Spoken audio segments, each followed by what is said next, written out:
পাচ্ছে না। কারণ যে স্পন্সর করে তার দায়িত্ব তার মা-বাবাকে রাখা, দেখা এবং তার পরিচর্যা করা। এই নিউ ইয়র্কে হচ্ছে স্বর্গরাজ্য। তারা আসার পরে এয়ারপোর্ট থেকে হোম কেয়ার ব্যবস্থা করে which is not প্রপার না। এটা করাও ঠিক না। অনেক মা-বাবা কিন্তু খুবই অসন্তুষ্ট হিসেবে তারা মনে করে তাদেরকে দিয়ে এখানে ব্যবসা করা হচ্ছে। এটা যেন তারা মনে না করে। তখন আর কিন্তু ওই পারিবারিক বন্ধনটা থাকে না। মনে করে যে একজনকে তাকে ব্যবসা করছে, মায়াটা থাকে না। এমনও আমি পরিবার দেখেছি যারা দেশে যে ভাই-বোন থাকে, আমেরিকার ভাইয়ের প্রতি তারা বিরক্ত। কেন বিরক্ত? তারা ভাবে যে তার মাকে নিয়ে তারা ব্যবসা করছে। কারণ ওই টাকা পাচ্ছে।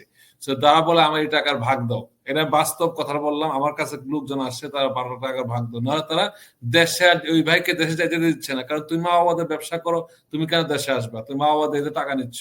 সো এগুলা যেন এই পর্যায়ে না যায়। আমরা আশা করি এইগুলা তো ট্রাম্প প্রশাসন কি যেকোনো প্রশাসন এগুলো জানে যে কোন